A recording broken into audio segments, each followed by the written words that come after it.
आइए सुनते हैं सूर्यकांत त्रिपाठी निराला का लिखा उपन्यास अप्सरा का भाग 2 मेरी यानी यशी की आवाज में। कनक धीरे धीरे 16वें वर्ष के पहले चरण में आ पड़ी। अपार अलौकिक सौंदर्य एकांत में कभी कभी अपनी मनोहर रागिनी सुना जाता। वह कान लगा उसके अमृत स्वर को सुनती, पान किया करती।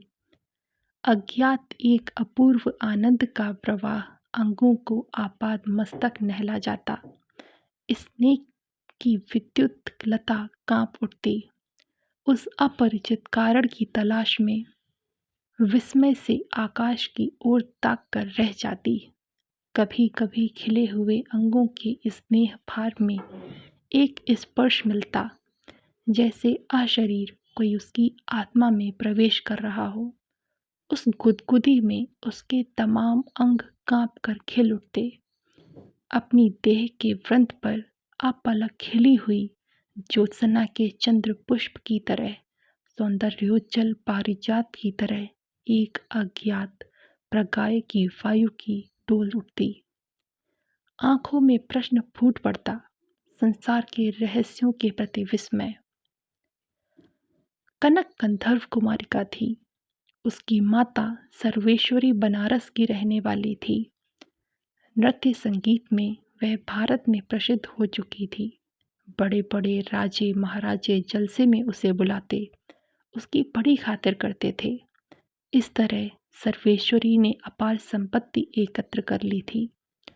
उसने कलकत्ता बहु बाजार में आलीशान अपना एक खास मकान बनवा लिया था और व्यवसाय की वृद्धि के लिए उपार्जन की सुविधा के विचार से प्रायः वहाँ रहती भी थी।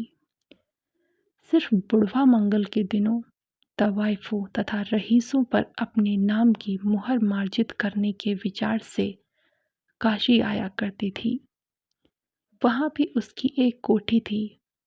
सर्वेश्वरी की इस अथाह संपत्ति की नाव पर एकमात्र उसकी कन्या कनक ही कर्णधार थी।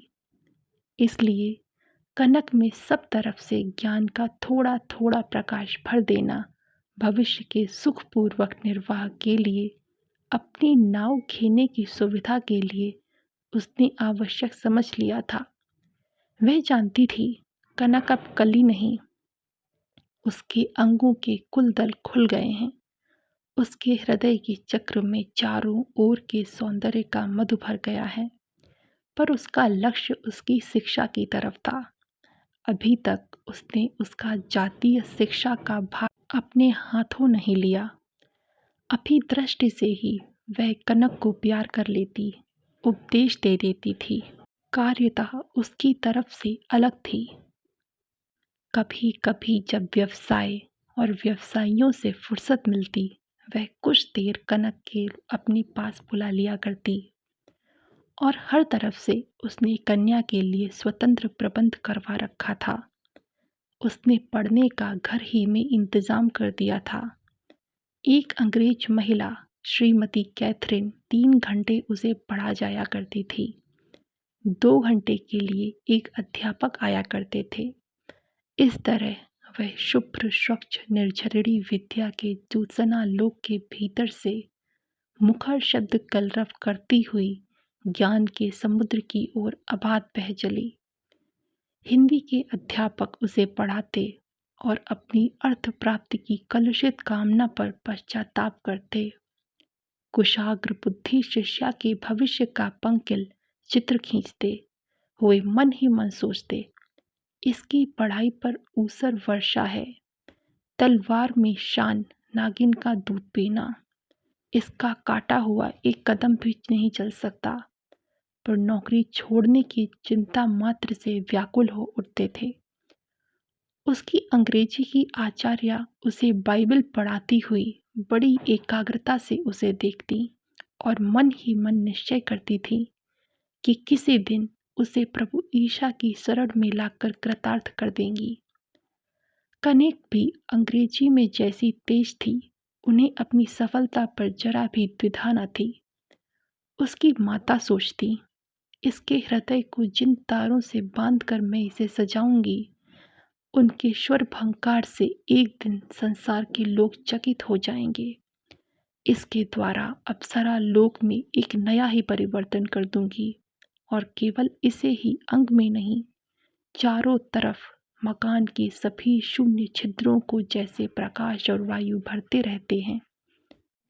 आत्मा का एक ही समुद्र जैसे सभी प्रवाहों का चरण परिणाम है। इस समय कनक अपनी सुगंध से आप ही आश्चर्यचकित हो रही थी। अपने बालपन की बालिका तन्वी कवित्री को चारों ओर केवल कल्पना का आलोक देख पड़ता था। उसने अभी उसकी किरण तंतुओं से जाल बुनना नहीं सीखा था। काव्य था, पर शब्द रचना नहीं। जैसे उस प्रकाश में उसकी तमाम प्रगतियां फंस गई हों, जैसे इस अवरोध से बाहर निकलने की वह राह न जानती हो। यही उसका सबसे बड़ा सौंदर्य, उसमें नैसर्गिक एक अतुल विभूति थी। संसार के कुल मनुष्य और वस्तुएं उसकी दृष्टि में मरीचिका की ज्योति चित्रों की तरह आती, अपने यथार्थ स्वरूप में नहीं। कनक की दिनचर्या बहुत साधारण थी। 2 दासियां उसकी देखरेख के लिए थीं, पर उन्हें प्रतिदिन 2 बार उसे नहला देने और 3-4 बार वस्त्र बदलवा देने के इंतजाम में ही जो कुछ थोड़ा सा काम था, बाकी समय यूं ही कटता था। कुछ समय साड़ियाँ चुनने में लग जाता था। कनक प्रतिदिन शाम को मोटर पर किले के मैदान की ओर निकलती थी। ड्राइवर की बगल में एक अर्दली बैठता था, पीछे की सीट पर अकेली कनक। कनक प्रायः साधारण नहीं पहनती थी।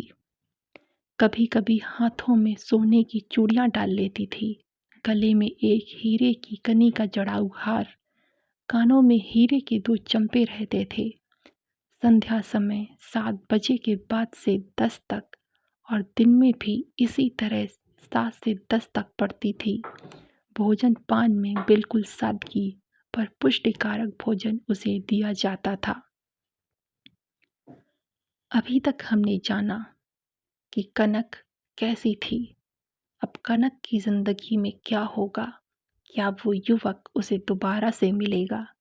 किस ओर बढ़ेगी उसकी जिंदगी? जानेंगे अगले भाग में।